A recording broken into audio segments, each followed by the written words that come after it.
Republicans just found a loophole that Democrats never saw coming, and it could rewrite how every American election works starting in 2027. Here's what almost nobody is talking about. For most of this year, there has been one law that Republicans wanted more than almost anything else. A law that says if you register to vote, you have to prove you are actually a citizen. And if you show up to vote, you have to show a photo ID. That's the entire idea behind what's called the Save America Act. Nothing complicated, nothing radical, just proof. And here's the part that should surprise you. Non-citizens have already been banned from voting in federal elections since 1996. This bill doesn't create a new rule, it just makes sure the existing rule can actually be checked. And it's not exactly controversial with regular voters either. Polling has shown support in the 90s among Republicans, and something like 7 out of every 10 Democratic voters back it too. So if most Americans on both sides like the idea, why has Washington spent 5 months failing to pass it? The House didn't struggle with it at all. Back in February, it passed comfortably, almost entirely along party lines, with just one single Democrat crossing over to support it. President Trump had pushed for it publicly, even naming it directly during a major address to Congress. The House delivered exactly what he asked for. Then it hit the Senate, and that's where the story gets interesting, because the Senate doesn't work like the House. Most bills there don't just need a majority, they need 60 votes to survive something called a filibuster, and Republicans don't have 60 seats.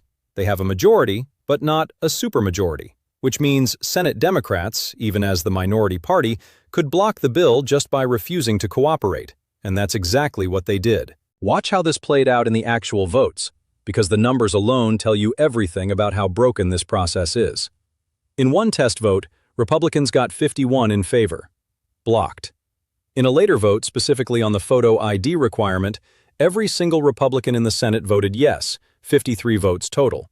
Still blocked. A majority of the United States Senate wanted this bill to move forward, and it didn't matter, because 53 is not 60. That single fact split the Republican Party wide open. There was a way to force this through immediately, get rid of the filibuster rule entirely. Former President Trump reportedly pushed hard for exactly that. But the man standing in the way wasn't a Democrat. It was the Senate's own Republican leader, John Thune, who made clear publicly that the votes to actually eliminate the filibuster simply were not there in his own conference. Other Republicans admitted the tension out loud. One senator put it about as honestly as you'll ever hear a politician put anything. Most Republicans want to protect the filibuster. They just don't trust Democrats to leave it alone if the roles were ever reversed. Meanwhile, individual Republicans were quietly shaping the outcome in their own way. Senator Susan Collins agreed to support the underlying bill, but only if the filibuster itself stayed untouched. And former Majority Leader Mitch McConnell kept voting no on it, straining his relationship with Trump in the process. Then McConnell went on an extended absence from the Senate, and one of the bill's most consistent Republican opponents simply wasn't in the room to vote against it anymore. By early summer, the bill looked finished. A test vote on the Senate floor came in just under 50, and Republican leadership all but admitted defeat, signaling they weren't planning to force any more votes on it. Multiple outlets treated it as dead, except it wasn't, because a small group of House conservatives, led publicly by Florida Congresswoman Anna Paulina Luna, essentially refused to let the House move on to other business until leadership took the bill seriously again. Their pressure got loud enough that the Speaker sent the entire chamber home early for a holiday recess rather than deal with the standoff on the floor.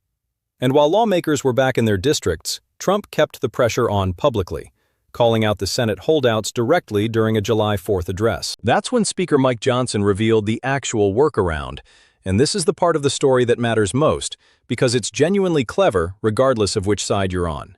Instead of trying to pass the Save America Act as a standalone bill that needs 60 votes, House Republicans are folding it into a reconciliation package, a special kind of budget bill that only needs a simple majority, 50 votes, to pass the Senate.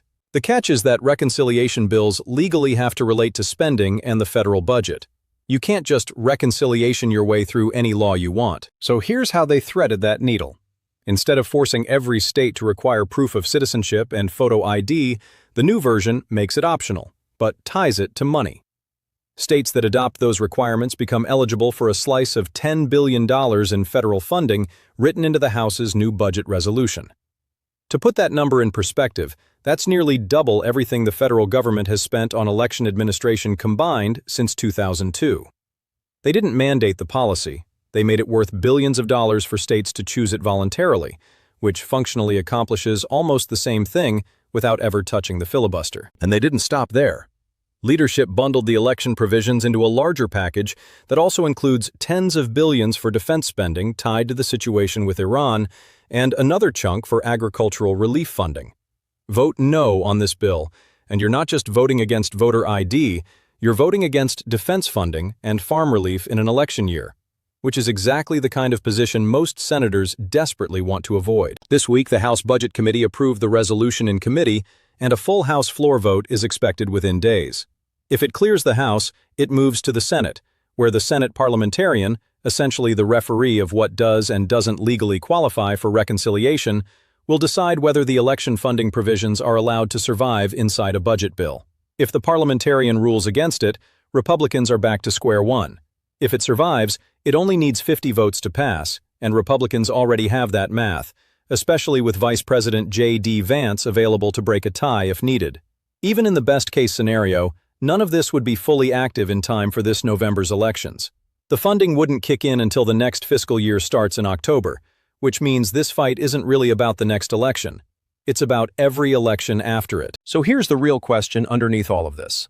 For months, a policy backed by huge majorities in both parties kept getting blocked, not because it lacked votes, but because of a Senate rule most voters couldn't even explain if you asked them. And now, Republicans may have found a way around that rule entirely, without ever having to blow it up. Whether you think that's a clever legislative fix or a dangerous shortcut probably depends on which side of this you're already on. But either way, within days we're going to find out whether this actually becomes law or becomes the 5th time this exact bill has died in Washington. Make sure you're subscribed with notifications turned on, because this is moving fast and I'll be covering the House vote the moment it happens. If you're new here, hit subscribe so you don't miss what comes next in this story.